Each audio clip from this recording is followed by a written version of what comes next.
Et bonjour tout le monde et bienvenue dans ce nouveau stream. Alors pour ceux qui regardent sur YouTube, du coup pour cette vidéo sur les pontons de la Transat Jacques Vabre, deuxième vidéo, on va aujourd'hui parler des classes 40. Je suis d'ailleurs devant le premier classe 40. Donc la classe 40, bateau de 12 mètres 19 de long, 3 mètres de tirant d'eau, les mâts tous identiques. Donc enfin les mâts hauteur tous identiques, parce que vous allez voir qu'il y a des différences entre les différents mâts. Ils sont pas tous identiques, mais la hauteur des mâts est identique. 3 mètres de tirant d'eau, mais surtout des carènes très différentes, et vous allez voir que c'est assez passionnant. C'est une classe qui est passionnante.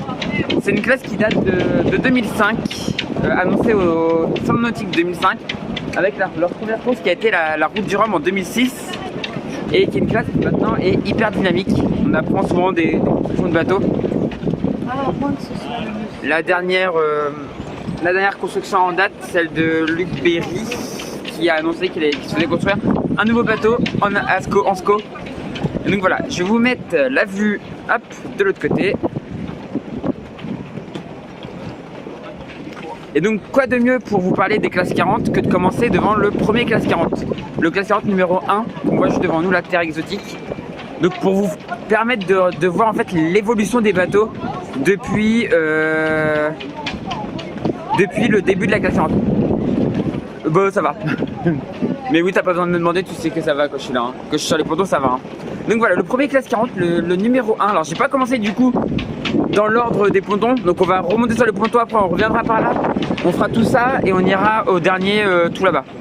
Et du coup là voilà, le classe 40 numéro 1, vous pouvez voir un petit peu la carène, donc qui sont des carènes avec une alarme à bord, qui sont des carènes déjà arrondies, des cockpits ouverts. C'était des bateaux en fait.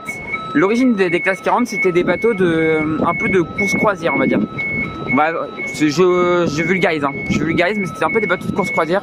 On le voit, ça ressemble à un bateau tout à fait classique, entre guillemets.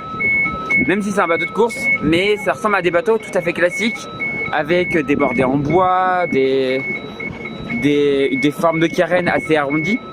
Et ensuite, on va voir comment a évolué la classe au fur et à mesure.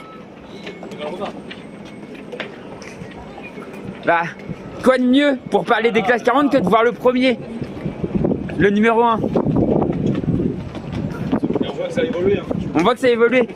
Et c'est pour ça que c'est super intéressant à regarder. Donc on va maintenant se redécaler. On a vu le numéro 1 du coup. Et on va regarder l'évolution au fur et à mesure. On voit déjà un petit peu toute l'évolution ici. Mais on va aller voir depuis là-bas et on reviendra au fur et à mesure. En fait, vous allez voir vraiment toutes les différences de carène.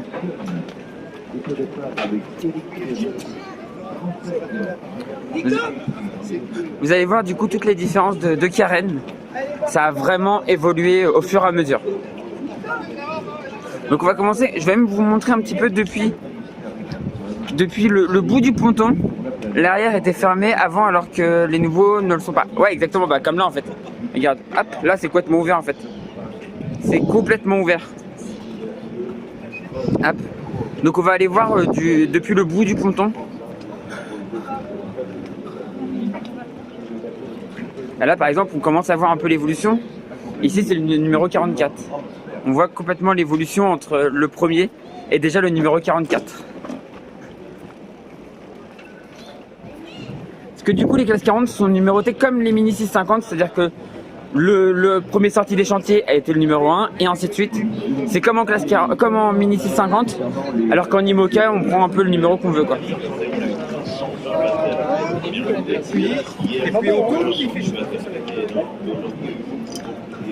Donc on va aller en bout de quai, en bout de ponton, et comme ça vous allez voir un petit peu, même on va peut-être passer même du côté des IMOCA pour que vous puissiez voir un petit peu les étraves et voir un petit peu les étraves qui sont passées de pointus à arrondis. Et on a même des bateaux, qui ont carrément en fait, il y a des bateaux qui ont des étraves pointues mais qui ont évolué sur les étraves.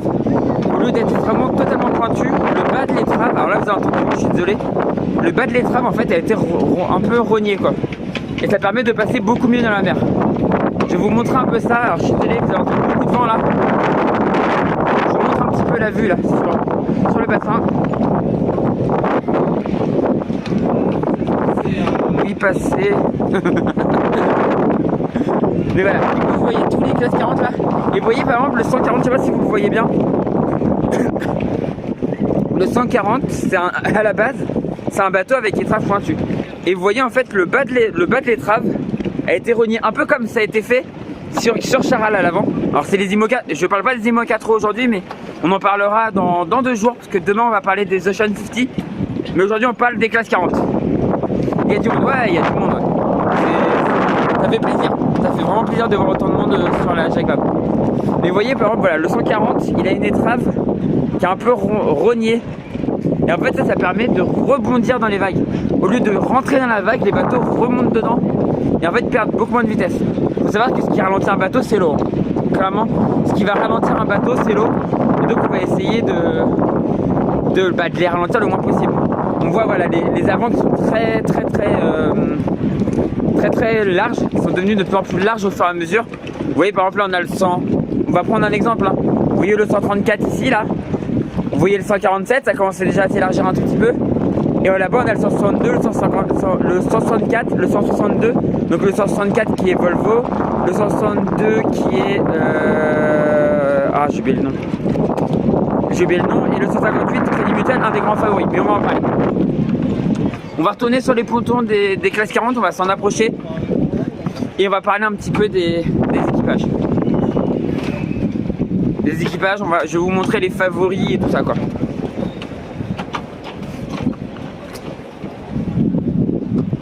Alors que cet après-midi ça fait plaisir, il fait pas chaud, il fait vraiment pas chaud, mais après on est au mois on est presque en novembre, demain on est en novembre, donc c'est normal qu'il fasse pas très chaud, mais ce matin il pleuvait, c'était horrible. Ce matin il y avait la présentation des skippers, mais c'était sous la flotte, c'était horrible. Donc là on a Everial, sponsor assez connu, puisque c'était l'ancien sponsor de Clarisse Kremer. C'était l'ancien sponsor de Clarisse Kremer. Et donc là c'est Marc Crépel et Stan Turé. Alors malheureusement c'est un bateau à bout pointu, donc il risque d'avoir un peu de mal à rivaliser avec les autres. Par contre c'est un bateau qui se veut plus éco. Je sais que je vais me faire tuer par certains en disant ça, mais plus éco-responsable, notamment avec des voiles construites en partie en lin. Alors pas complètement, mais il y a une partie des voiles qui est construite en lin et du coup des matériaux beaucoup plus propres. Mais c'est quand même un très bon bateau, malgré le fait qu'il, par rapport au bateau en SCO, j'ai un peu de mal à penser qu'ils arriveront à résister. Ensuite on a le bateau de Victor Jost, alors j'y connais pas tous par cœur, je suis désolé, et je vais pas écorcher le prénom. Mais donc un autre bateau, c'est le numéro. Alors le problème de ces bateaux là, c'est que les numéros sont tous à l'avant. Et comme les bateaux sont mis cul à quai, petit clin d'œil à la Water Family. Oui, petit clin d'œil à la Water Family d'ailleurs. Tout à l'heure j'ai croisé Benjamin Dutreux et qui passait justement devant son futur bateau. Et tu voyais l'œil qui tournait un peu quand même sur ce nouveau bateau. Hein. Et donc du coup un bateau, là on est sur un bateau, on voit les cockpits. Hein. Par rapport à ce qu'on a vu tout à l'heure sur le numéro 1, les cockpits qui sont déjà beaucoup plus fermés. Et vous allez voir que sur les nouveaux c'est encore pire. Alors plus ouvert à l'arrière mais plus fermé, plus abrité quoi.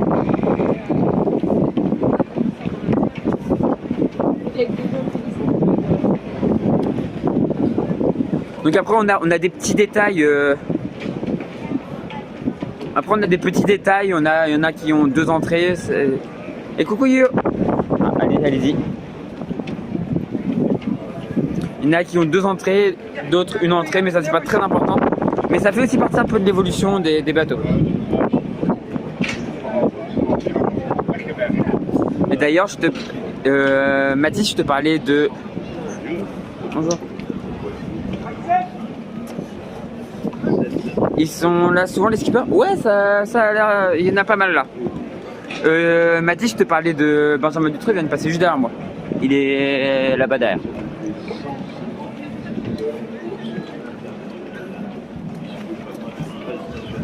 Donc là on arrive sur les fameux butrons, les fameux nouveaux bateaux avec les avants très arrondis. Alors c'est pas totalement arrondi parce qu'ils ont pas le droit, contrairement aux Mini 650 qui sont complètement arrondis. eux, il y a une jauge qui les oblige à avoir quand même un certain degré de pointu. Mais c'est un peu compliqué à vous expliquer comme ça. Et on voit du coup des cockpits qui sont de plus en plus protégés. On va passer, pardon, merci. Donc là on est sur une série de 3 bateaux à boutron. Donc on a Rescue Ocean, j'avais oublié le nom tout à l'heure. Donc on voit voilà des avants très arrondis. Et là, ici on a un des grands favoris. Alors Rescue Ocean et Volvo pourraient aussi faire un grand coup. Petit problème c'est que c'est des bateaux assez récents. Donc est-ce qu'ils auront la capacité d'être assez fiables pour se battre aux avant-postes? C'est tout ce que je leur souhaite. Mais là on a un grand favori, le vainqueur de la précédente édition. Donc Crédit Mutuel avec Laniepinski et accompagné de Julien Palvé. Alors que là c'est donc voilà Rescue Ocean. Donc Laniepinski et Julien Palvé. Merde, je vais pas y arriver. Et Julien Pulvé qui sont les grands favoris quoi. Jusqu'au 5 novembre ce serait bien pour moi. Oui tu vas en voir, t'inquiète, tu vas en voir. Donc voilà, grand favori ici. Ici un bateau que je connais. Parce que c'est l'ancien bateau de Jörg Luichers. Donc le 157 si je ne m'abuse, on va aller voir sur les pontons. Hop. Mais je crois que c'est ça. C'est ça, 157. Donc on voit un bout pointu là, un autre bout pointu là, le Milan. Donc bout pointu. Mais un bateau quand même assez performant. On voit par contre les arrières aussi qui se sont complètement élargis. On reverra tout à l'heure en passant derrière le numéro 1. Mais les arrières qui se sont... Par contre il est fermé Crédit Mutuel. Ouais, l'arrière de Crédit Mutuel est assez fermé, mais les évacuations, il y a quand même des petits trucs pour les évacuations. Mais ouais, il y a des arrières plutôt fermées sur les nouveaux. En fait, on a d'abord, chose très marrante, c'est qu'en fait, à une époque, on a complètement ouvert. Et les nouveaux ont tendance un peu à se refermer de nouveau. En fait, à faire des espèces de petits cocons. C'est des espèces de petits cocons, c'est devenu des espèces de petits cocons les nouveaux. On voit, hein, c'est pareil sur Volvo, c'est pareil sur Rescue Ocean, c'est pareil sur Crédit Mutuel. Tout est fermé. Et là, imagine, sur ce bateau là, sur le 157, on a des cockpits grands ouverts. On a un cockpit grand ouvert. Alors, relativement protégé, mais l'arrière ouvert quoi. Donc là, on a Mian. Alors, je sais plus qui c'est c'est Thibaut Lefebvre et Thomas Bulk. Alors je dis vraiment je connais pas tout le monde par cœur, hein. Il y a quand même plus de 179 bateaux au départ. Non, ils sont 79 bateaux au départ. Et donc ils sont vous doublez par 2 et ça vous donne le nombre de skippers. C'est assez énorme, donc je ne connais pas tout le monde. Chez les IMOCA ça va à peu près, chez les Multi 50 ça va aussi, les Ocean 50 pardon, chez les Ultime aussi, mais alors chez les CAC 40 beaucoup moins quoi. Là on a donc Milan, un bateau franco-japonais, un peu comme Charal, même si c'est un IMOCA, exactement. Là on a un bateau franco-japonais avec Nasa Suzuki et Anne Boguet, je sais pas comment on dit. Donc un relativement ancien bateau. Ça c'est des bateaux généralement qui datent des années... En fait, il y a eu un temps où les cloisons de barres d'écoute servaient à fermer. En fait sur les nouveaux c'est un peu ça. Alors même si les cloisons, regarde, les barres d'écoute elles sont quand même encore posées. Maintenant les barres d'écoute sont posées un peu plus haut sur le pont. Il y a 158 skippers. Merci pour le calcul mon cher Mathis. On voit que en fait là, ce qui se passe c'est que pour faire passer on est obligé de faire une cloison, enfin une barre d'écoute un peu plus haute pour faire passer la barre au milieu. Si on voit, hein, regardez. Sur ce genre de bateau on est obligé de mettre si on veut faire passer en fait la barre, vous voyez ici là, ici il y a la barre, elle passe sous la cloison pour pouvoir venir ici. Si on regarde par exemple sur celui-là, sur Imagine, bah en fait la cloison enfin l'écoute, enfin la barre venait directement se prendre dedans, donc il n'y avait pas besoin de surélever il n'y avait pas besoin de surélever la barre d'écoute.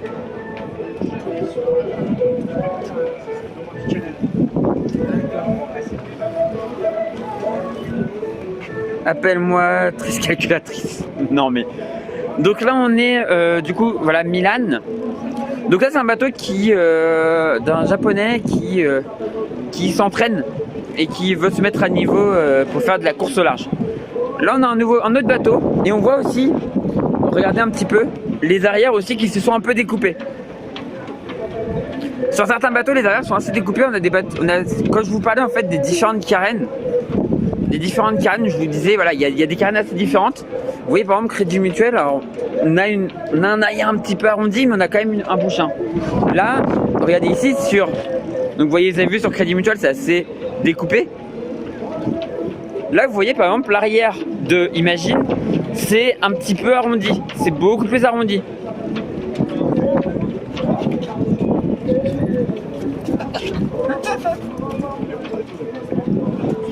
Là par exemple Mian c'est encore un petit peu plus coupé.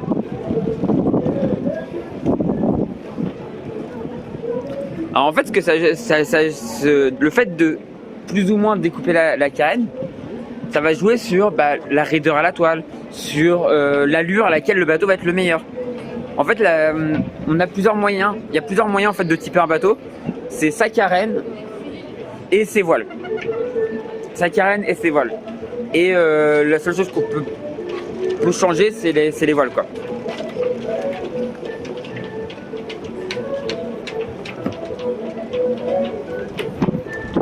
Bon du coup on va continuer un petit peu. On va aller sur le bateau suivant. Donc qui ressemble à un bateau un peu plus récent. Alors j'ai pas le numéro donc on va aller voir ça. J'ai un petit doute. Après on parlera du 44 là. Hop. Comme je disais c'est un peu le problème, c'est que les numéros sont marqués à l'avant. Et donc c'est le 140, le numéro 140. Donc un bateau qui doit dater des années c'est après la Jacques Vabre, c'est après la route du Rhum de 2014 parce que le 135 date de 2014, enfin date de la route du Rhum 2014. Donc c'est un bateau de ces années-là quoi, c'est un bateau de 2015-2007 je pense. Donc un bateau voilà, on voit vraiment l'évolution des carènes, l'évolution des cockpits. Vous voyez là on commence à voir que ça commence à se refermer déjà un peu. Les arrières c'est intermédiaire en fait. C'est assez intermédiaire en fait, on a eu des bateaux. Le truc c'est qu'au début les classes 40 en fait ont pas toujours été faits seulement pour la course. Comme je vous disais, c'est des bateaux qui au début étaient des bateaux un peu course croisière.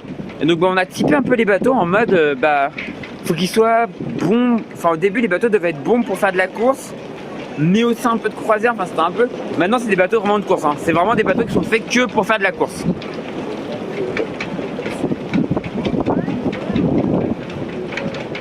Donc là on voit le numéro 44. Donc on voit vraiment là l'évolution par rapport au premier déjà. Pas mal d'évolution, hein. Des carènes qui commencent un peu à se découper sur l'arrière. Des cockpits qui sont toujours un peu course croisière avec des bancs d'assises et tout ça.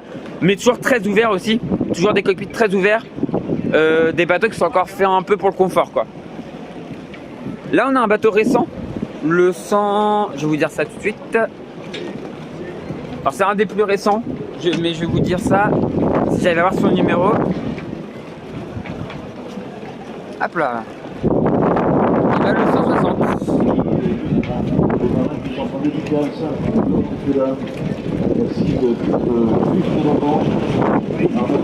Donc là le 160 avec on voit vraiment l'évolution encore là, avec des cockpits qui se ferment.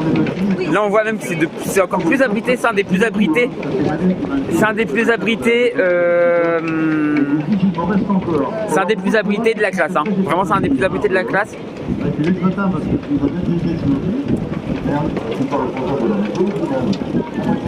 Et un bateau performant normalement. Et un des qui a été mis à l'eau, alors je sais plus à quelle période il a été mis à l'eau, mais c'est un des bateaux qui peut truster des belles places je pense. Là on voit encore, une autre carène, hein, une autre évolution. Un cockpit complètement fermé sur l'arrière, mais pourtant pas un bateau très récent. On va regarder son numéro en passant sur le côté là, mais pourtant pas un bateau très récent. On va regarder un petit peu en passant. Le 88, ok. Donc le classe 40 numéro 88, donc on voit encore l'évolution. On a eu le premier, le 44 et le 88. Vous voyez, on voit l'évolution. Par contre là, un cockpit assez fermé sur l'arrière, des carènes qui commencent un peu sur l'arrière à se ressembler, même si c'est très découpé encore. C'est déjà beaucoup plus découpé. Alors moi, je vous voyais pas. Hop, c'est déjà très découpé. Des cockpits complètement, enfin l'arrière fermé, par contre pas très abrité pour l'instant. Là pareil sur le suivant, ce bateau, encore un cockpit assez ouvert, l'arrière complètement ouvert, pas du tout abrité. Et donc là c'est le numéro, je vais vous dire ça tout de suite. C'est le numéro 132. Le numéro 132.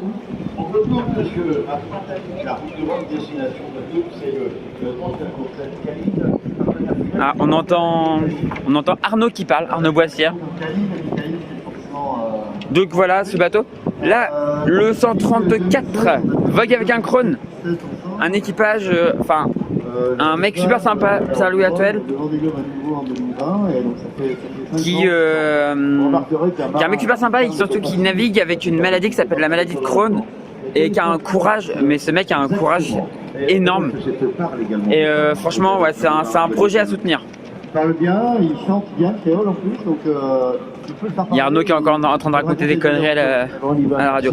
La Banque du Léman, un grand favori, grand favori, bateau suisse, mais ouais, grand favori de l'épreuve. Il y a 4 ans, 2 ans plutôt, il était un peu jeune, le bateau était un peu jeune pour pouvoir performer, mais maintenant il a de l'expérience, le bateau est optimisé et il peut faire quelque chose. Il peut faire vraiment quelque chose. Je suis dans les drapeaux.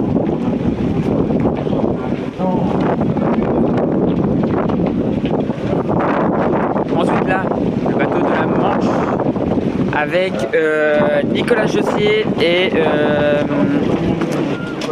Alexis Loison. Alors bateau qui malheureusement a un peu d'âge quand même. Alors c'est un peu d'âge, j'exagère, hein, il est dans la série des 150 et on voit déjà l'avant qui commençait déjà à s'arrondir. Hein. Sur ces bateaux là on voit déjà l'avant qui s'arrondit beaucoup mais qui n'était pas encore totalement arrondi par rapport aux autres où on a vraiment élargi à mort les avants. Pour toi, c'est quoi la meilleure organisation de cockpit? Une porte et 2 pianos ou 2 portes et 1 piano? Moi je préfère un piano au centre. Je préfère un piano au centre, après c'est mon avis.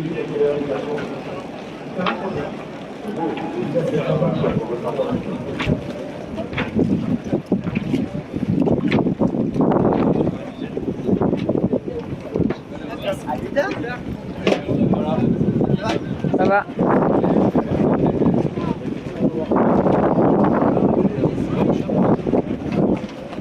Alors je passe devant ces bateaux là parce que il y a du monde, donc on reviendra après pour en parler.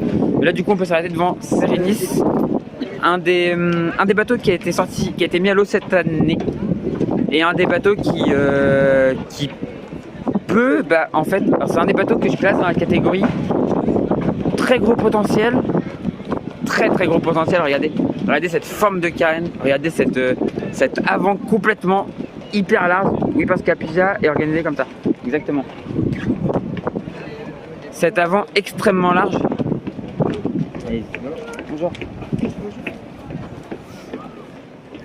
Cet avant extrêmement large, une carène très découpée, assez découpée en fait vers l'avant, un peu plus arrondi sur l'arrière. Vraiment des belles lignes. Un bateau magnifique,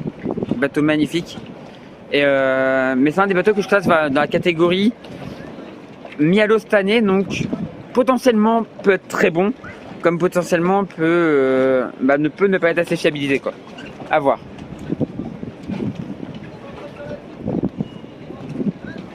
Bonjour.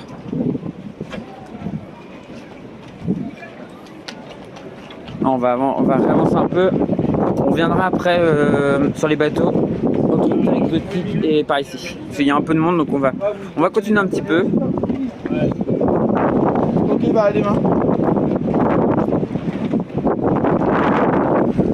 Donc là on réarrive sur des cockpits très ouverts. Alors assez abrités par contre celui-là. Il est assez abrité. Mais regardez un cockpit alors refermé sur l'arrière. Et un peu en mode bassine, mais il y a quand même je vous rassure, il y a quand même des évacuations sur l'arrière. Et ça doit être un des bateaux qui doit être dans les 100 dans les 130. On va regarder ça. On va regarder son numéro.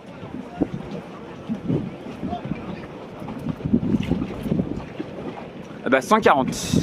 À 10 numéros près. À 10 numéros près, j'avais. Donc en gros, alors à quoi je reconnais, à quoi à peu près j'arrive à les classer par numéro. En gros, je regarde les formes de carène et ça me, en ayant suivi en fait l'évolution de la classe depuis. Moi, je suis la classe depuis 2000, on va dire grosso merdo 2012. Donc j'ai à peu près je reconnais à peu près par la forme de carène dans quelle série à peu près de numéros ils sont quoi. Donc là le numéro 140, donc on voit voilà encore l'évolution.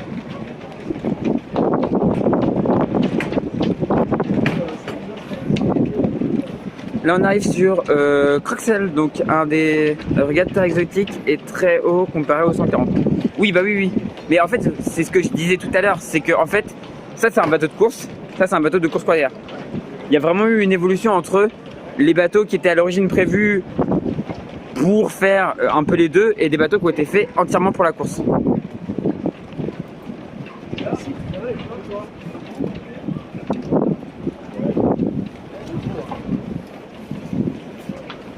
On a vraiment eu l'évolution en fait entre un bateau qui a été fait pour naviguer en course mais qui pouvait aussi faire de la croisière et un bateau qui a été fait que pour la course.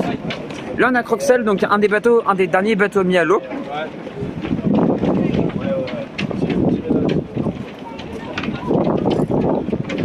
Il était haut pour se protéger de la houle. Exactement aussi. Haut pour se protéger de la houle, pour être plus confortable. Enfin, il y avait beaucoup de choses qui faisaient que les bateaux étaient plus hauts. Maintenant, on cherche juste la vitesse, donc on rétrécit quoi. Donc Croxel, un des derniers mis à l'eau. C'est pas le dernier, mais c'est un des derniers. Un bateau très performant, mais que je classe aussi dans la catégorie que si ça passe, si ça casse pas, ça peut faire très mal. Mais le problème c'est que c'est récent quoi.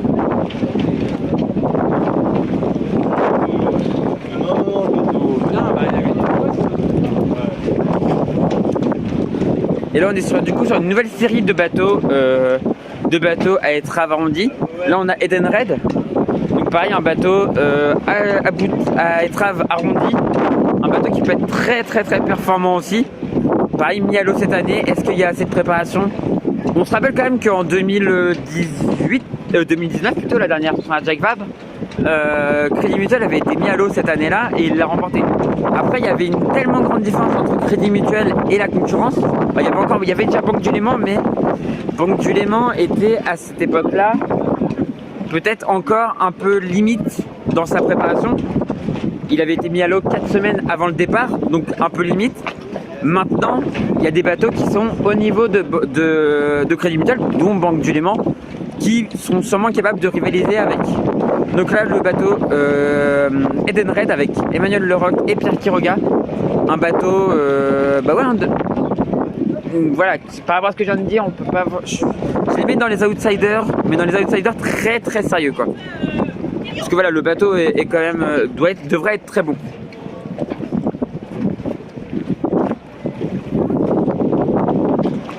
Et là, après on va passer de l'autre côté. Le dernier bateau mis à l'eau. Donc un des derniers bateaux mis à l'eau. Alors il y a avec des panneaux solaires sur les côtés, magnifique. Surtout bien, c'est plutôt pas mal. Donc là, boulangerie bio, qui était mis à l'eau il y a 3 semaines, presque un mois. Et on revoit du coup ce dont on parlait tout à l'heure. C'est-à-dire que ça se referme encore un peu sur l'arrière. Mais paradoxalement, ça se referme pas trop sur le dessus. C'est un bateau qui est pas hyper abrité par rapport aux autres. On voit par exemple par rapport à Edenred, on peut comparer par rapport à Edenred. Ça c'est un peu les styles de navigation de chaque marin. Il y a des marins que ça va pas gêner du tout d'être mouillé. Et il y en a que ça va plus gêner. Moi je suis plutôt parti de ceux que ça emmerde. Mais d'être mouillé. Donc en fait on voit par exemple là, le cockpit à l'arrière est assez ouvert. Enfin c'est pas très protégé. Là c'est assez protégé, voilà. Malheureusement alors ça je pense que ça va être un très bon bateau. Mais c'est un très bon bateau en devenir parce que trop récent et je pense pas encore capable de rivaliser malheureusement avec les autres. Parce que là, ça va être compliqué de pousser dessus en le connaissant aussi peu quoi. En ayant 3 semaines de navigation, ça va être un peu compliqué.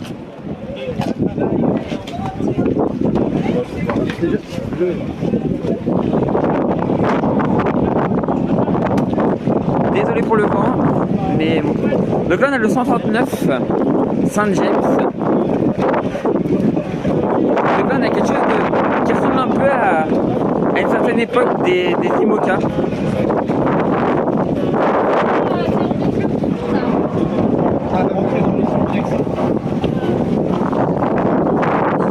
Je m'éloigne parce que sinon Mathis tu vas dire reste là.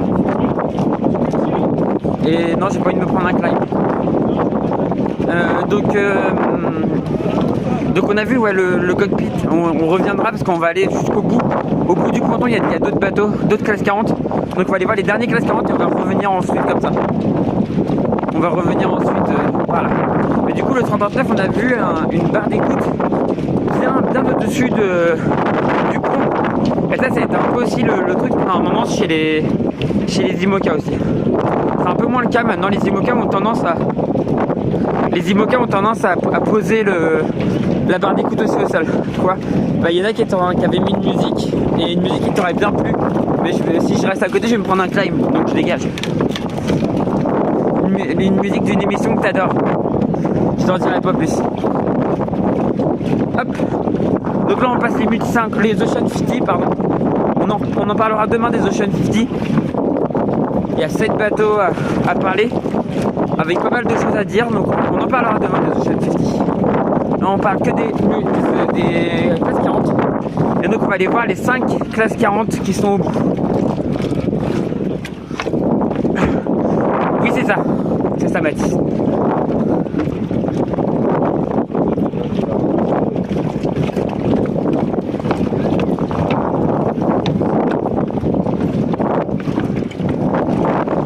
Je sais pas si vous m'entendez bien là, il y a du vent quand même. Ça souffle un peu. Je suis désolé pour le bruit du vent du coup, si vous l'entendez. Mais je fais de mon mieux. Je suis trop fort. Alors quand on va aller dans l'autre sens, ça devrait aller un peu mieux. Et là ça va éclater. Aujourd'hui à Dieppe il y avait 42. Aujourd'hui donc on est dimanche. À Dieppe il y avait 42 d'annoncés. Appelle-moi Dieu Mathis. Non. Mais ouais, il y avait 49 d'annoncés aujourd'hui à Dieppe. Donc bon, autant vous dire que ça soufflait quoi. Alors, les classes 40. On est de retour avec des 5 classes 40 qui sont amarrées ici.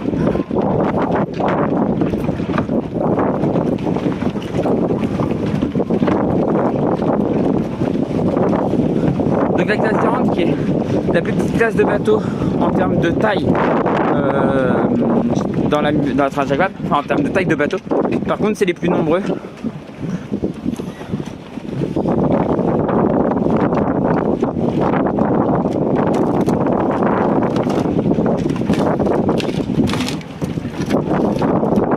Par contre c'est les bateaux les plus nombreux. Donc là on est devant le 149. Parce qu'on a déjà vu à partir du numéro 1. On voit encore des cockpits qui, avant de se fermer sur le dessus, on a eu déjà l'évolution des fermetures sur les côtés. Où en fait on permettait à l'eau de s'écouler sur les côtés sans retomber dans le cockpit. Vous voyez un petit peu comme ça. Et ensuite on a fermé sur le dessus pour abriter complètement. Et un jour on finira je pense comme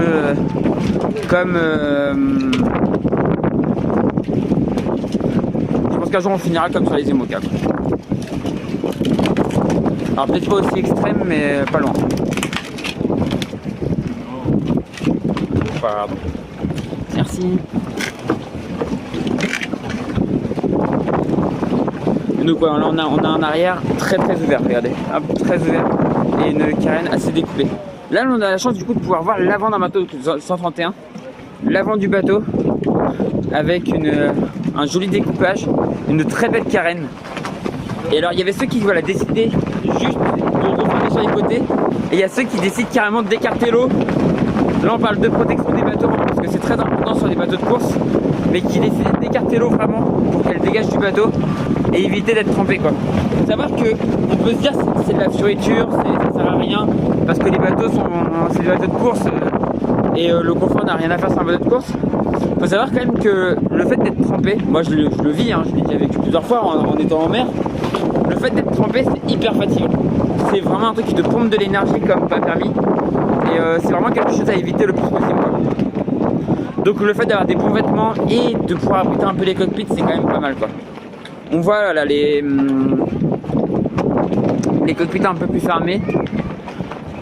Là le 141. Donc pendant un moment c'était assez caractéristique là ce que vous voyez sur le 141. Les ouvertures un peu sur la hauteur comme ça. Où en fait on s'abritait ici. On s'abrite un petit peu sur le. On abrite juste là. On a une petite zone abritée mais par contre voilà. On peut essayer de barrer un peu à l'abri mais pas trop quoi. C'est pas non plus ce qu'il y a de plus abri, c'est pas non plus ce qu'il y avait de plus abrité, mais ça commençait quoi. Ça va être un peu les prémices de je m'abrite au mieux quoi. Ça va être un peu les prémices de je m'abrite mais pas trop quoi. On verra par la suite sur. On va voir sur les autres. On a vu sur les autres que du coup après ça s'est un petit peu accéléré niveau abri quoi.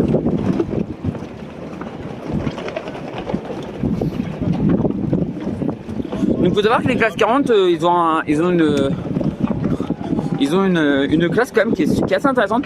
Elle est très intéressante parce que c'est une classe, vous avez vu, il y a de la diversité architecturale, mais c'est une classe qui a réussi à maîtriser les coûts, notamment justement parce que la jauge est restrictive sur certains points. Interdiction des foils, interdiction d'équipe basculante, les bateaux sont pas construits en carbone. Il y a plein de choses qui font que les classes 40 sont des bateaux pas trop chers quoi. Et c'est pareil pour les Ocean 50. Mais les Ocean 50 comme je vous ai dit, on en parlera demain. On parlera un petit peu de ce qui fait que la classe Ocean 50 est aussi dynamique qu'actuellement. 7 bateaux c'est quand même pas mal hein. Pour des trimarans de course c'est quand même pas mal.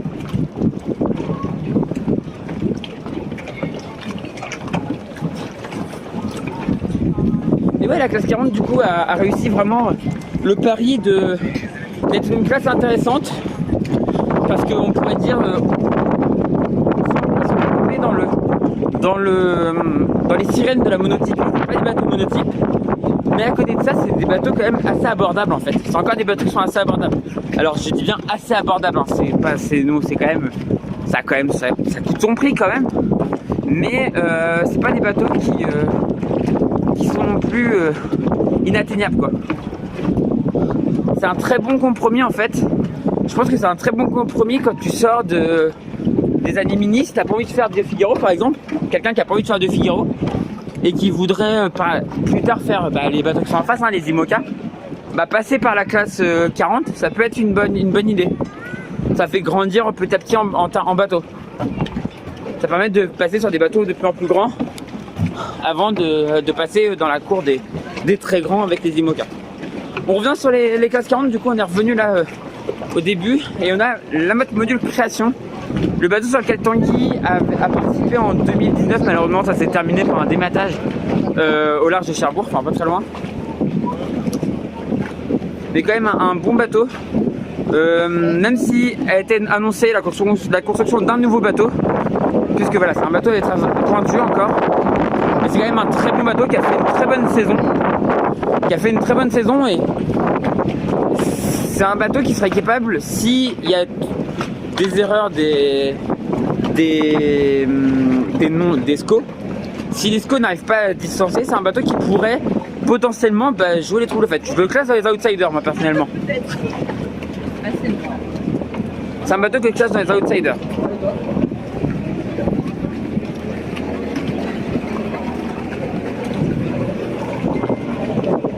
Ensuite là on est de nouveau devant un SCO. Et vous voyez alors par exemple là celle-là c'est vraiment énorme. Vraiment on a vraiment là on a vraiment le truc très extrême. Ça mieux que moi. L'arrière est très bas sur l'eau. Si vous regardez, je vais juste me mettre au niveau là. C'est extrême, c'est assez bas sur l'eau, c'est assez particulier quoi. C'est très bas sur l'eau, par contre c'est assez abrité quoi. C'est un bateau qui est plutôt bien abrité. C'est un des plus abrités, c'est pas le plus abrité selon moi, mais c'est un des plus abrités. Et c'est un des derniers sortis des chantiers. Pareil, un bateau que je classe aussi dans la catégorie des favoris mais à voir. Enfin c'est bateaux de cette année, donc je les classe. Enfin c'est un peu bizarre, c'est un peu particulier, à voir ce que ça peut donner.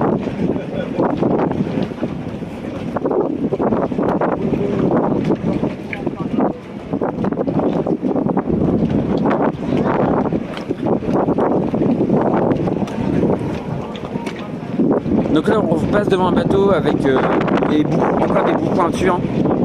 Là le bateau de Quito, de Pavin et de Gwen. Ah, je vais dire mal son nom de famille donc je vais pas le dire.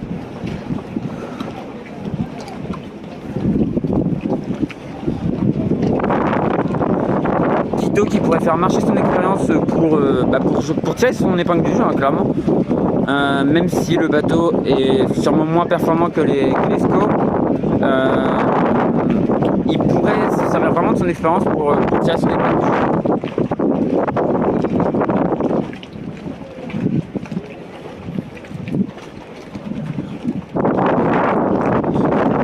Le Calais, donc avec Pierre, Cazenave, Perret et Kevin Bloch.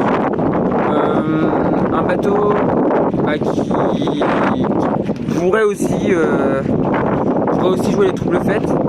Mais voilà, je pense que ce qui peut jouer, je pense, sur cette Tornado Jack Vabre, ça va être l'expérience. Donc de ce côté-là, Quito de Pavin est très bien. Et des bateaux qui commencent quand même à... On a quand même vu sur la dernière Transat, sur la dernière Jack Vabre, que les SCO étaient quand même bien plus rapides que les étraves pointues quoi. Et même si le parcours n'est pas identique, je pense que ça peut faire quand même très mal.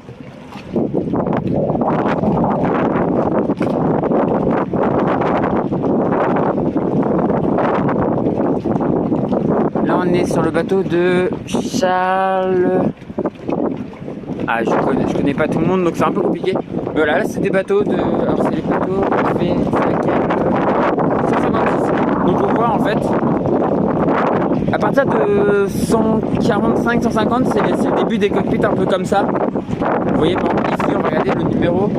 Mais je suis quasiment sûr que c'était dans ces numéros-là aussi.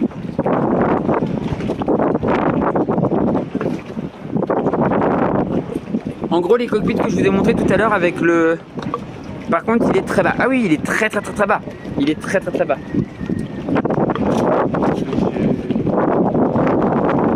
En gros, vous aviez les cockpits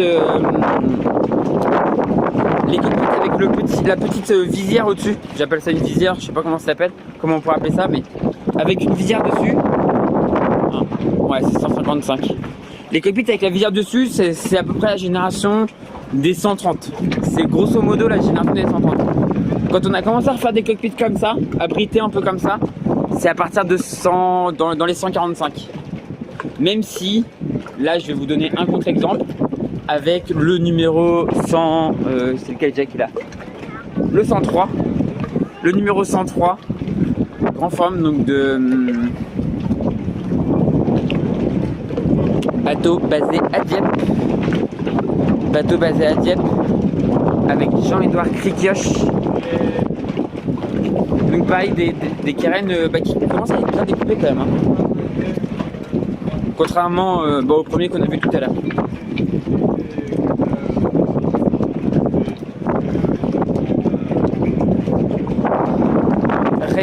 que je classe moi, bah pareil qu'un bateau de cette année, mais que je classe dans les favoris parce que il a été mis à l'eau début de saison. Il a fait la Trans, il a fait la Normandie Fédérale, il a fait toutes ces courses là et du coup je pense qu'il commence à avoir quand même pas mal de préparation. Et il est un peu dans la même position que, enfin un peu moins avantageuse, mais un peu dans les mêmes positions que Crédit Mutuel il y a 2 ans. Même si là du coup ils sont tellement de SCO que le SCO va plus être forcément l'avantage ultime quoi. Mais il est un peu dans la même position en termes de préparation. Donc un bateau qui est je pense capable d'aller chercher une victoire, même si du coup Crédit Mutuel a aussi évolué, tout comme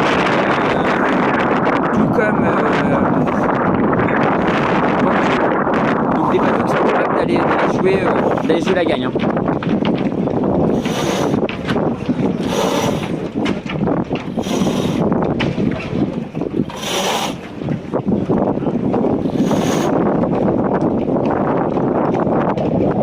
Et donc là, le numéro 98. Donc on voit que c'était l'époque on pourrait dire des cockpits relativement, alors qui ressemblent un petit peu à ceux de maintenant, mais pas abrités. On va dire ça comme ça, pour vous donner à peu près un ordre d'idée par rapport aux cockpits pour les reconnaître. En gros, c'était les cockpits qui ressemblent un peu à maintenant, mais pas abrités. Quand on regarde par rapport à côté, alors il y avait Salut.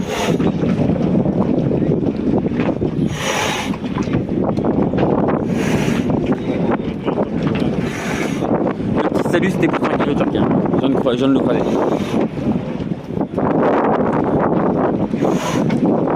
Donc 5 James, on va se mettre de l'autre côté pour en parler. Hop.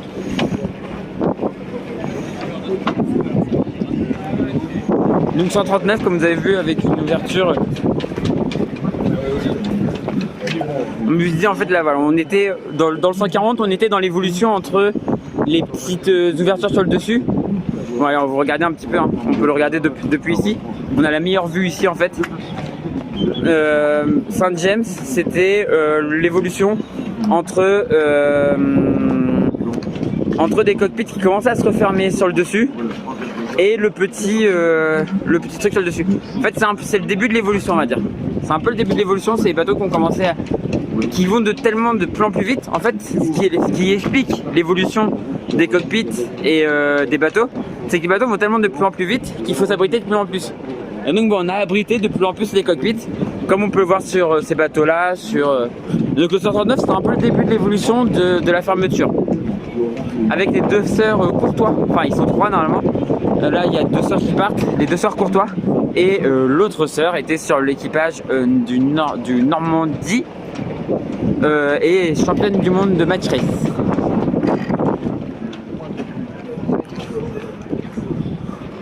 On va continuer par là, on va repasser ici, donc celui-là, je sais plus si on en a parlé.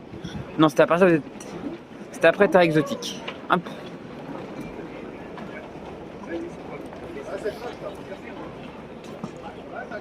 Donc là, si on regarde, c'est assez particulier. Ça me fait clairement penser de l'arrière l'arrière de la barre d'écoute comme ça là, arrondi comme ça. Ça me fait clairement penser aux barres d'écoute avec cloison comme ça. Ça me fait clairement penser aux barres d'écoute des IMOCA de 2008. C'était assez arrondi comme ça avec des barres d'écoute. Ça me fait clairement penser à ça. Et ça c'est le numéro 30, c'est le bateau Upsailing avec Morgan Urso Poupon et qui est l'ancien bateau en face d'ailleurs là-bas. Hop. Donc on le voit là-bas, un groupe 7 ans. C'est l'ancien bateau de Manuel Cousin, le numéro 30. Donc là un autre SCO encore. Vous voyez, assez bas sur l'eau à l'arrière. Alors j'ai l'impression un peu moins extrême quand même que l'autre de tout à l'heure.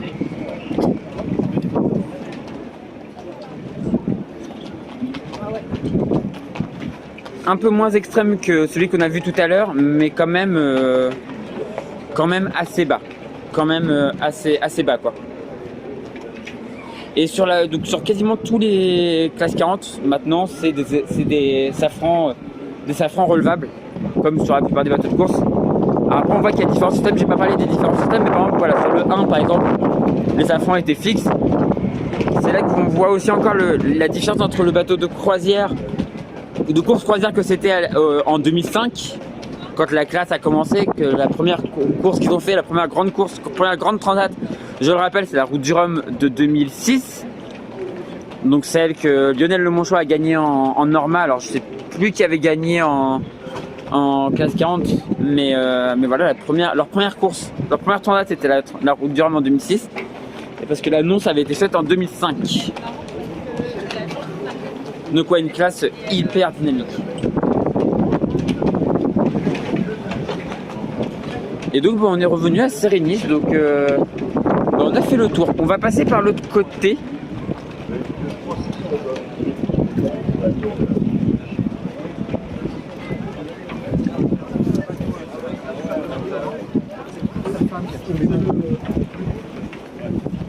C'est vrai que c'est bien. Je maîtrise le voile. On va passer par l'autre côté et comme ça on va pouvoir voir les étraves. Parce que c'est quand même le truc qui fait le plus jaser sur les... Enfin qui fait le plus parler sur les classes 40, c'est quand même leurs étraves qui se sont arrondies. Je vous en parle depuis tout à l'heure des étraves, mais c'est vrai qu'on les voit pas quand on est d'ici quoi. Par contre si on se met du côté des IMOCA on les voit très bien, donc on va aller les voir.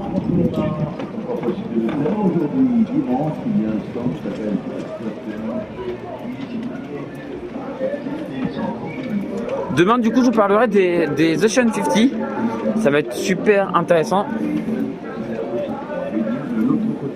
Sur l'autre côté, vous retrouvez justement le marin Romain Athanasio, l'homme qui a fait le tour du monde, le Vendée Globe. Séance de dédicace appuyée sur le store de Best Western.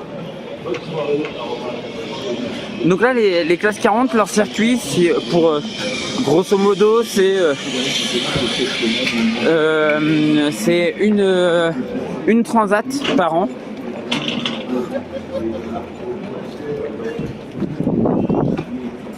Oui, il repasse de... donc c'est une transat par an, transat Jacques Vabre ou du Rhum. Il y a juste les années Vendée Globe où ils n'ont pas de transat.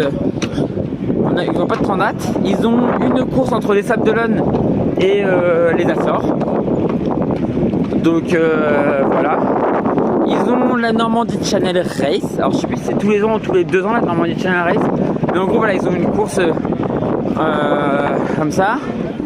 Et ils ont plein de courses en fait. Ils ont plusieurs courses. À une époque ils avaient une autre transat qui s'appelait la Solidaire du Chocolat.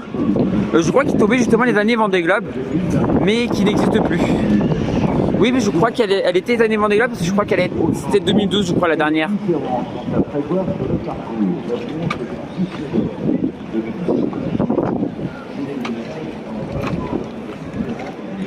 Tu as essayé la Charlienne? Non, j'ai pas essayé. Mais je crois que c'est pour les enfants en fait. Enfin, tu pourras essayer au pire toi. Toi, bah oui, de toute façon, t'as 16 ans je crois. Tu pourras l'essayer toi si tu veux. Bon voilà, t'es content. Ouais, il est beau hein.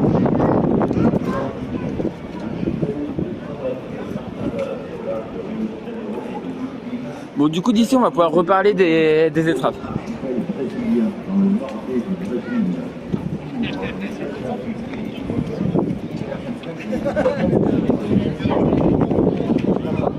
Pour en parler on va se mettre derrière Bureau Vallée. Je pense qu'on va avoir une belle vue sur toutes les étraves.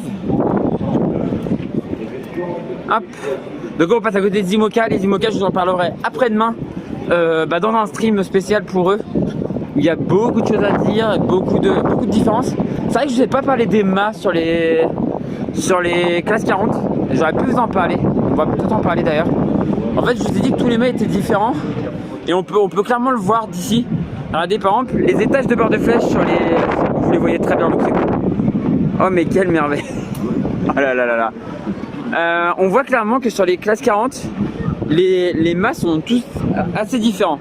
Vous voyez là par exemple, ici là sur le 157, donc qu'on a vu tout à l'heure, qui est Imagine, vous avez un étage de beurre de flèche.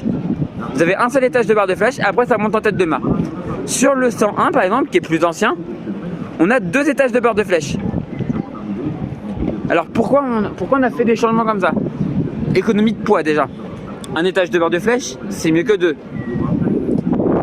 Le seul truc c'est que si tu as un seul étage de barre de flèche, il faut mieux gérer la tension dans le mât. Donc on a réussi à faire ça. Et c'est pour ça que maintenant les bateaux récents ont un étage de barre de flèche. Plus ou moins haut. Vous voyez là le 157, son étage de barre de flèche est très bas. Hein. Son étage de barre de flèche est très bas. Si je compare au 140, qui a aussi un étage de barre de flèche, l'étage de barre de flèche, il est vachement haut, regardez. Là ici on voit l'étage de barre de flèche du 149 par rapport à l'étage de barre de flèche du 157, il y a une énorme différence. Hein. Chez les classes 40, du coup, c'est soit un étage, soit 2 étages. Il n'y a pas de 3 étages. Chez les IMOCA, on verra que de toute façon, pour beaucoup, ils ont plus de barre de flèche. Mais on en parlera après. On en parlera dans le stream sur les IMOCA. On voit du coup les étraves. Donc là, le 147, alors je vais non, je peux pas gérer le chat. Le 147 avec un bout pointu, hop, jusqu'au 134. Et là, 164, on a des bouts arrondis. Alors comme je vous disais, ils n'ont pas le droit de faire comme les Mini 650. Les Mini 650 qui ont vraiment des bouts comme ça, alors complètement arrondis. Eux, ils n'ont pas le droit. Dès qu'en fait la classe a vu que ça fonctionnait très bien sur les Mini 650, la classe s'est empressée de l'interdire. Mais ils ont trouvé une petite les architectes ont trouvé une petite parade pour permettre au bateau quand même d'avoir un avant très arrondi, mais quand même le bout encore pointu. Ils n'ont pas le droit d'avoir le bout complètement arrondi, malheureusement. Malheureusement pour ceux qui voudraient voir les bateaux encore plus évolués. On voit même le 160 qui est très arrondi, juste devant là le 160. Même s'il est très arrondi, il y a quand même le bout encore qui est pointu quoi. Parce qu'ils n'ont pas le droit de faire complètement arrondi. On voit le 88, voilà, on voit les anciens, hein. Le 44, 88, donc on voit que voilà, c'était pointu. Le 1 qui doit être par là, on va le voir après. Mais voilà, on voit clairement, et on voit du coup bien les formes de carène qui se sont, où il y a eu des bouchins. Alors certains, vous voyez par exemple le 160, il n'y a pas de bouchins. Il n'y a pas trop de bouchins sur le 160. Alors que sur le 158, il y a des bouchins. Et c'est ça dont je vous parlais. C'est qu'en fait les bateaux sont typés. Les bateaux sont typés et il y a une liberté quand même architecturale malgré un contexte, malgré une jauge assez restrictive, il y a quand même une liberté architecturale et ce qui a permis de garder de l'intérêt pour cette classe. C'est pas une classe monotype, mais c'est pas une classe qui est super chère non plus. Ils ont réussi à garder des prix assez bas tout en étant intéressant à regarder quoi. Parce qu'on regarde les bateaux, ils sont tous différents quoi. Or, à côté des couleurs bien évidemment, parce que sinon toutes les classes ont des bateaux différents vu que les couleurs sont pas les mêmes. Mais ils ont quand même. Mais sinon les bateaux sont identiques. Par exemple en Figaro 3, les bateaux sont identiques, c'est une classe monotype. Là les bateaux sont pas identiques, c'est pas une classe monotype. Et pourtant les bateaux, ils coûtent pas très cher, on n'a pas eu d'inflation des prix, un petit peu, mais ça reste assez intéressant quand même pour les sponsors. On a vu quand même que les sponsors venaient. Par exemple, on voit que Luc Berry, avec son sponsor, a réussi à se refait construire un bateau, alors que son bateau est pas si vieux que ça en vrai. Hein. Je suis pas sûr que chez d'autres classes, des petits sponsors iraient encore. Oh, je n'avais pas remarqué, Apusia a eu un changement de cloison de barre d'écoute. Hey. Il a été un peu refermé sur l'arrière, j'ai l'impression. Mais je vous en parlerai des IMOCA plus tard. Enfin, pas plus tard, mais du coup après demain. On parlera des IMOCA, il y a plein de trucs à dire. Il y a plein de trucs à dire. Notamment sur celui de devant là, qui a bien évolué quand même. Qui a quand même bien évolué et qui a l'air d'être beaucoup plus véloce. Qui a l'air d'être beaucoup plus rapide. Mais là aujourd'hui on parle des classes 40 parce qu'on n'en parle pas assez je trouve. On parle beaucoup des IMOCA, des Ultimes, un peu des Ocean 50, mais on parle pas assez des classes 40 qui est pourtant une classe qui est super intéressante. Et du coup aujourd'hui c'est un stream où on parle des classes 40.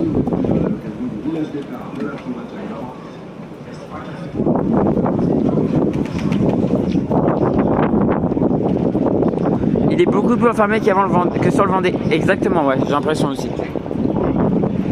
Corum qui est aussi très intéressant. On en parlera après-demain. Donc voilà, on voit vraiment les bouts. Vous voyez par exemple là sur... j'en ai pas parlé, Sofigo Group. Donc bateau avec des appuyages jusqu'à 100%. Yes. C'est bon ça. Non, en plus, c'est un vrai au départ. C'est un vrai dessus, mais ça, faut pas le dire trop fort. Je suis très chauvin. Je suis extrêmement chauvin, donc. Et en vrai, en plus, j'adore Charlie, donc du coup. Moi, parler d'IMOCA, c'est faux, MDR, c'est l'évaluation collective. Ouais, c'est ça. Donc, on voit le 172 là-bas. Parce qu'aujourd'hui, du coup, Muriel, je parle que des classes 40. J'essaie de pas parler trop des IMOCA. Parce qu'il faut quand même parler un peu des autres bateaux. Et donc aujourd'hui l'objectif c'est de parler des classes 40. Demain on parlera des Ocean 50 et les IMOCA on en parlera après-demain. On en parlera après-demain des IMOCA. Il y a beaucoup de choses à dire aussi, mais il faut parler des classes 40 un petit peu quand même. Et donc là-bas, sauf frigo, pas de Charlie. Donc le 172 là, bateau très découpé aussi. Vous voyez cette étrave. Vous voyez cette étrave, regardez. On voit clairement une... compris le taille. On voit vraiment une étrave assez découpée, mais assez arrondie aussi quand même. Hein. Un avant très large, mais une étrave assez découpée. Ça c'est un bateau avec un vrai à bord aussi. Enfin, un vrai Rouennais. Vu que maintenant il vit au Havre, un des frères Château. Avec Jérémy Mignon. Donc un mec qui vient de l'Olympisme, qui va refaire les Jeux Olympiques à Paris dans 3 ans. Donc dans 1000 jours là, oui c'est hier qu'il disait qu'on était à 1000 jours des Jeux Olympiques. Et un des frères Château, c'est Cédric. Oui c'est Cédric je crois. Donc qui est à bord. Et un duo ouais, qui peut faire des étincelles. Malheureusement le bateau a été mis à l'eau relativement tard, donc pareil c'est un bateau que je classe, j'ai envie de classer dans les favoris parce qu'il y a un vrai à bord, voilà vous me connaissez, je suis chauvin, mais peut-être un petit manque de préparation encore, même s'ils se sont bien préparés quand même, voir s'ils vont réussir à tenir sur la distance, et si le bateau tient bien, c'est un bateau qui peut faire aussi des étincelles parce que le bateau a l'air très bon quoi. Il y a pas le 554 manche de la Manche, donc je vous ai parlé tout à l'heure avec Alexis Loison et Nicolas Jossier. Nicolas Jossier avec qui j'ai déjà navigué d'ailleurs. Avec qui j'ai déjà navigué, on voit que c'est un bout qui commençait déjà à s'arrondir à cette époque, le 154. Un bout qui commençait à s'arrondir, mais c'était pas encore non plus. C'était pas encore ça quoi. Non, on sait que c'est un mensonge. Ouais, je suis pas du tout chauvin. Là, le numéro 1, on revoit le numéro 1 de devant du coup, et on voit vraiment que c'est une carène en fait de bateau de course croisière quoi. Je n'ai absolument pas chauvin. Non, pas du tout. On voit vraiment que c'est une carène de bateau typique course croisière quoi. C'était des bateaux avec le 30 à côté, donc l'ancien bateau justement de Manuel Cousin. Donc upselling. On voit pareil que c'était des bateaux, c'est encore assez arrondi quoi, c'est encore très arrondi par rapport aux autres. Vous voyez le 30, le 1 c'est très arrondi, mais ça commençait déjà un peu à s'élargir. Hein. À partir du 30, on voit déjà que ça commence un peu à s'élargir, que ça commence un peu à s'abaisser, ça commence déjà à être un peu plus fait pour la course. Alors que le 1, vraiment fait pour la course et beaucoup moins pour la croisière, quasiment plus pour la croisière. Alors que le 1, c'est encore un bateau de course croisière quoi. Et c'est pas, alors attention, c'est pas péjoratif quand je dis bateau de course croisière. À l'époque, ces bateaux étaient faits pour ça. Les premiers classes 40 étaient faits pour faire à la fois de la course et de la croisière. Les tout premiers. Après, c'est devenu une classe qui est tellement abordable que qui a été tellement où c'est relativement simple. Donc ça a attiré un petit peu ça attire un peu tout le monde quoi.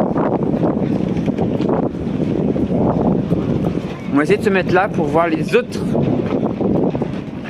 avec il se finit. Ah attends. Finalement je peux pas participer au jeu de visite de SVR l'Antarctique. Il se finit le 3 novembre. Ah merde. Donc là on voit les bateaux qu'on a vus là, le 98 et tout ça.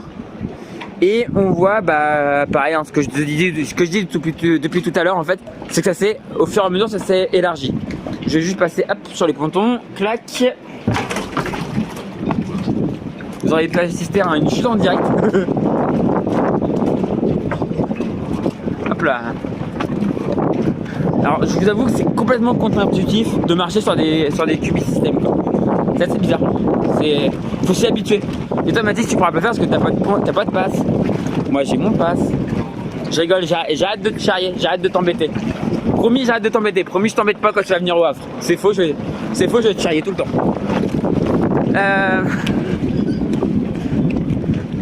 Attends-toi à te faire charrier par contre hein. Juste quand j'arrive. Donc ouais on voit par exemple le 103, bout pointu. Et derrière bah, un bout arrondi. On a vraiment voilà, la différence. 161 bout arrondi, 163 bout pointu. On va réavancer un peu. Hop. Et puis bon, on va pas tarder à arrêter hein, parce qu'on est. Ça fait déjà 1 heure qu'on parle des classes 40. Arrête. Ça fait déjà 1 heure qu'on parle des classes 40. Mais même c'est voilà, comme je dis, c'est une classe qui est super intéressante. Alors là je vais parler un peu d'éco aussi. Je vais parler un peu d'éco parce que vous voyez le bateau de devant là, le 167 avec un côté orange, un côté vert. Il y a un côté par sponsor, c'est assez rigolo.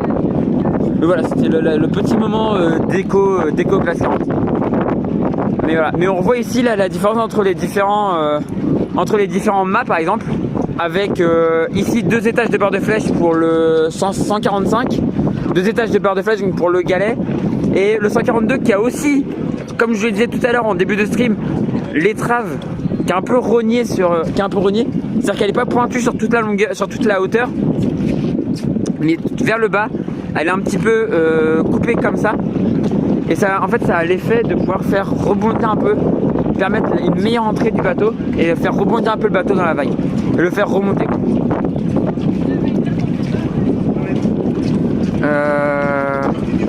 Lorsque la nuit tombe, c'est encore plus magnifique à regarder. J'imite rien, j'ai pas su. Ah, c'est magnifique là. Le soir c'est magnifique. Et le 6 novembre à 21h30, il y a le feu d'artifice. La veille du départ, il y a le feu d'artifice, c'est juste trop beau quoi. C'est juste trop beau. Mais de toute façon, cet endroit est magnifique. Le village de la Jaguar, c'est génial. Enfin, moi j'adore, mais je suis archi passionné aussi, donc ça s'explique aussi par ça quoi.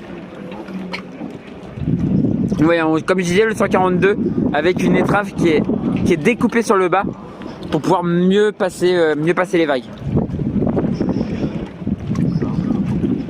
En fait, vu qu'on peut pas un bateau pour qu'il puisse avoir une étrave arrondie, il faut qu'il ait été prévu directement pour ça. J'imite Mathis. Oh, moi je parle pas humeur. Mais du coup, comme je disais,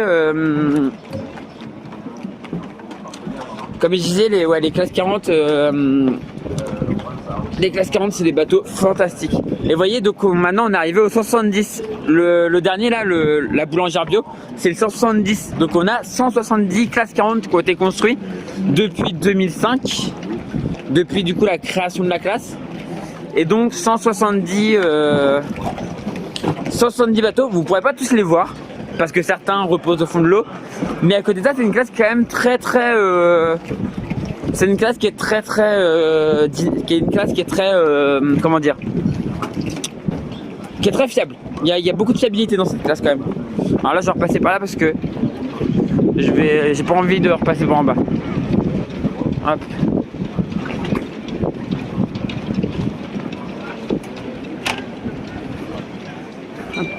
Et on va aller en bout de ponton et on se quittera en bout de ponton. On va faire la fin en bout de ponton. Mais ouais, c'est vraiment super beau la nuit ici. C'est vraiment très beau. C'est un très beau village.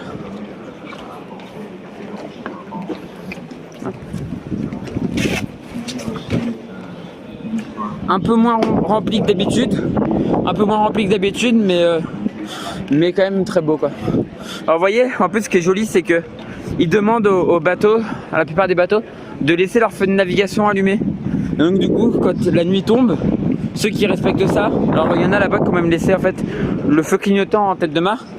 Mais du coup la nuit on voit tous les feux allumés et tout, c'est magnifique.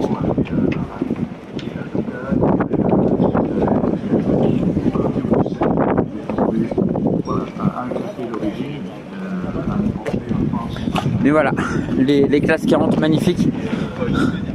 Donc On peut parler aussi des feux de nave en tête de mât. Pourquoi des feux de nave en tête de mât? Parce que les bateaux sont maintenant aussi assez bas sur l'eau.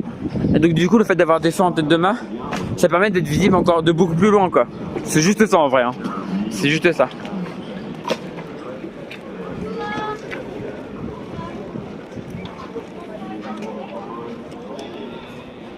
Ah, Bureau Vallée, mais on en parlera dans 2 jours.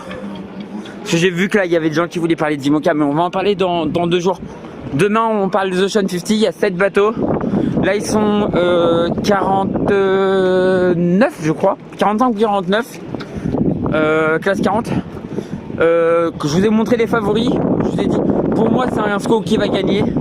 Crédit Mutuel, j'en mettrai 2 vraiment dans les ultra favoris, c'est Crédit Mutuel et Banque du Léman.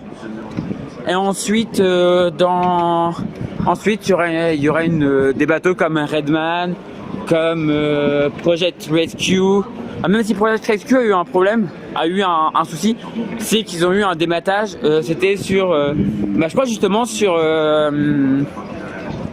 la Rolex Fastnet. Non, pas sur la Fastnet, sur le. Non, c'était pas sur la Fastnet. C'était sur la Fastnet ou sur la Normandie Stellaris, je sais plus. Mais c'était sur une des deux. Ils ont eu un dématage et malheureusement du coup ça leur a coûté un peu de temps. Donc ils ont pas eu le temps d'autant fiabiliser qu'ils auraient voulu. Mais on peut quand même les classer, voilà. Je mets les deux grands bateaux, les 2 bateaux qui ont été construits, les 2 SCO qui ont été construits il y a longtemps. Je les mets dans les favoris. Enfin, je vais vous mettre avec la vue sur moi. Hop. Les 2 SCO qui ont été construits en 2019, je les mets dans les favoris. Et ensuite, je mets les autres, ceux qui ont été construits l'année dernière dans une autre classe, les autres SCO. Parce que maintenant, il n'y a que des SCO de construits, donc de toute manière, c'est pas très compliqué. Mais voilà, la vue sur les classes 40, avec cette magnifique vue sur le ponton là. Et du coup, je pense qu'on va se laisser là-dessus. Ça fait 1h12 qu'on a commencé le stream.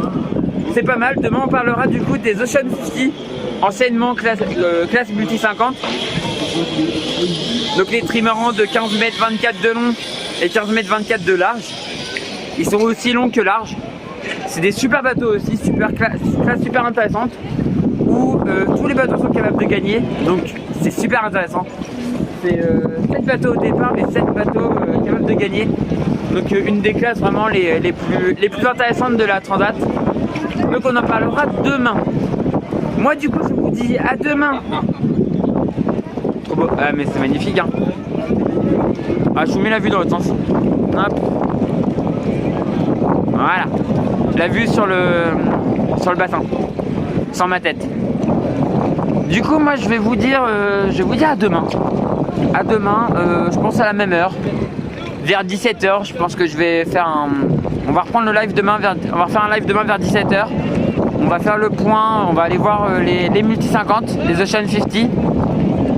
Alors je vais sûrement dire multi 50 plusieurs fois, hein, parce que j'ai encore cette habitude de dire multi 50, alors que maintenant c'est Ocean 50.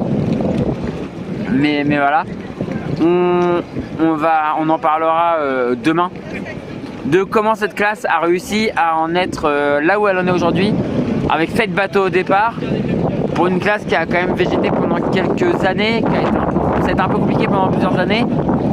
C'est une classe qui revient un peu de loin, mais qui est méga intéressante.